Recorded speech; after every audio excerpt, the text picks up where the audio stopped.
Today, we're stepping into a conversation that peels back the veil between life and what may lie beyond.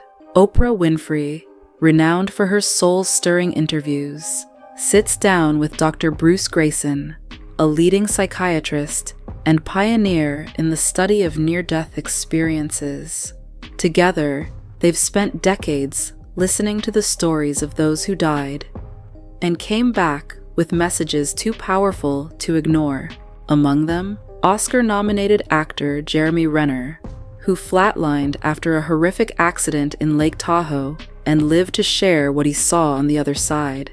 This isn't just a story about science or spirituality. It's a journey into the unknown, a journey you won't forget. What happens when we die? It's a question that has haunted humanity since the beginning of time. Is there a bright light, a tunnel, peace, or is it simply nothing? For decades, scientists and spiritual seekers alike have tried to understand what lies beyond our final breath. But what if those who came back from the brink could tell us? In a deeply moving and thought-provoking conversation, Oprah Winfrey sat down with Dr. Bruce Greyson, one of the world's leading experts on near-death experiences, to uncover what may lie on the other side of life. What they explored together might just change how you see death and life itself. It's not about what we believe anymore. It's about what people are actually experiencing. I've talked to so many who say, "I wasn't supposed to come back." So what is that? What are they seeing? What are they feeling? What's really happening in those moments? Dr. Bruce Greyson, a psychiatrist and professor emeritus at the University of Virginia, has spent more than 40 years studying near-death experiences, what we now call NDEs. He didn't set out to prove the afterlife. In fact, he began as a skeptic, but something changed. He recalls one of his first cases in the 1970s when a woman described floating above her hospital bed and accurately recounting details from a conversation that happened after she had lost consciousness. According to medicine, she shouldn't have known any of it, but she did. Dr. Greyson notes that what she was able to describe should have not been possible in her state. She was not there to see it, yet she knew, even down to a stain she saw on his clothes and the way he looked. He knew he was hooked from that moment on. He knew this was real, that she was speaking the truth. That encounter sparked a lifetime of research. Dr. Bruce Greyson remarked, "I came into this field as a materialist. I believed the mind was what the brain did. But over the years, I've met too many people who have experienced things that simply can't be explained by brain chemistry or hallucinations." So, what exactly is a near-death experience? An NDE is a profound psychological event that occurs when someone is either clinically dead, near death, or in a situation of extreme physical or emotional crisis. It often includes elements like a feeling of peace or euphoria, a sense of leaving the physical body, traveling through a tunnel, encountering a bright light, or divine presence, seeing deceased loved ones, a life review where every moment, both big and small, is relived with profound emotional clarity.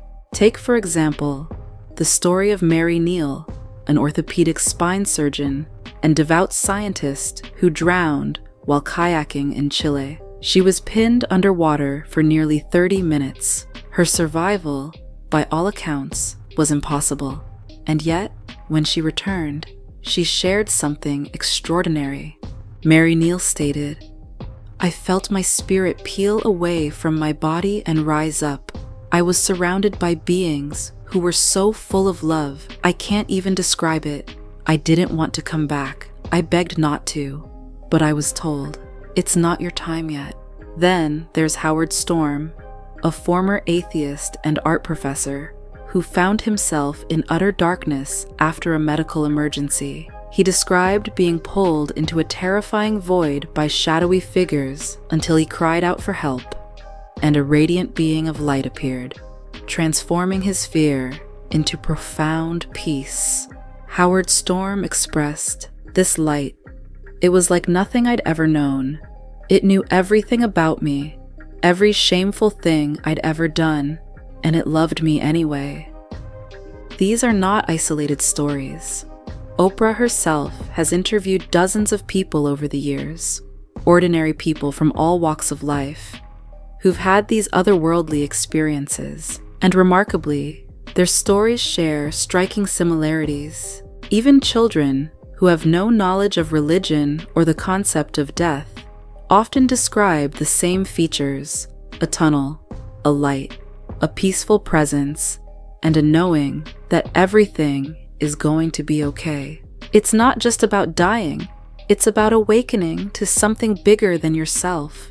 And these stories, they give me hope, not just for what's next, but for how to live now.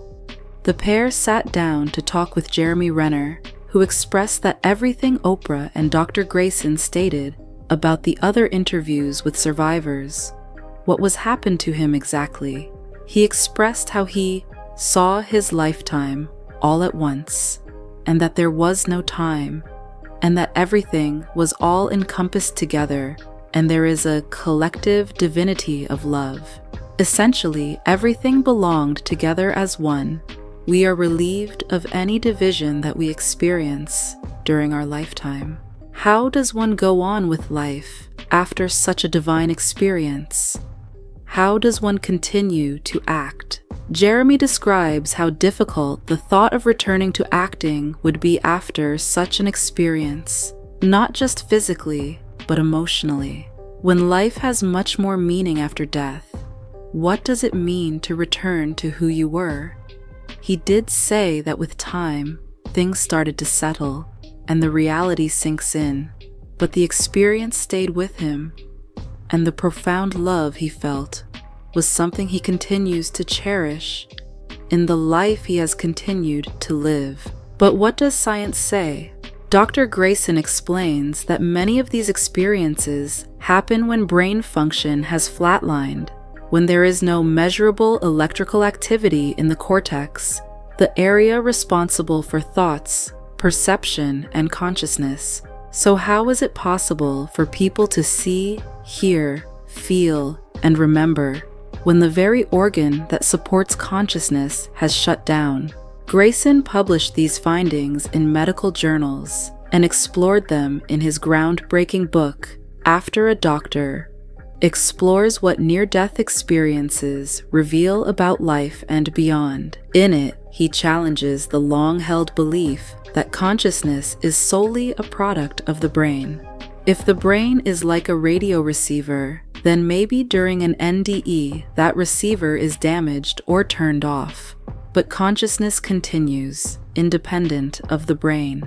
One of the most profound and consistent elements of NDEs is the life review.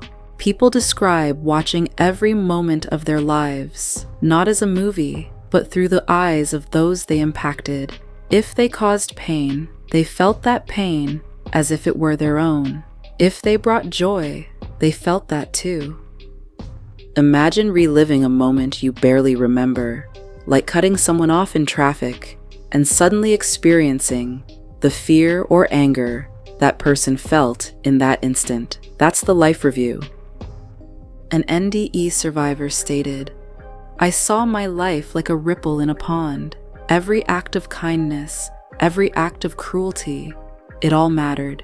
It all came back, but not in judgment, more like an invitation to become better." This experience often leads to radical transformation. Dr. Greyson notes that people who return from NDEs frequently lose their fear of death. Many change careers, deepen their relationships, or dedicate their lives to service. The values of material success or social status fade away, What remains is a profound sense of connection to others, to nature, and to something greater than themselves. They come back with this unshakable sense that we're all part of one vast consciousness, that love, ultimately, is the foundation of the universe. Of course, skeptics argue these experiences are nothing more than brain hallucinations, a surge of neurochemicals at the moment of death. But that theory doesn't fully explain cases where people report verifiable facts they couldn't possibly have known, like the woman who described a red tennis shoe on a hospital roof, which was later found exactly where she said it would be, or the man who overheard doctors discussing specific medical tools during his resuscitation when he had no pulse. These aren't hallucinations. They're data points that challenge the boundaries of science as we know it. You can't ignore the patterns. You can't ignore the love. There's a message in all of it, and it's not about death. It's about how we live right now. So what do near-death experiences teach us? That we are more than our bodies, that consciousness may not end with our final breath, that love, pure, unselfish love, is what matters most, and that perhaps, just perhaps, death is not the end, but a return. A return to a place we've always known, but somehow forgotten. As Dr. Greyson says, we are spiritual beings having a human experience. And as Oprah reminds us, we're here not just to live, but to awaken. So the next time you wonder what lies beyond, remember this: countless people have glimpsed it, and they came back to tell us. Leave a comment below, and don't forget to subscribe for more stories that move, inspire, and awaken. And as always, keep questioning the world around you.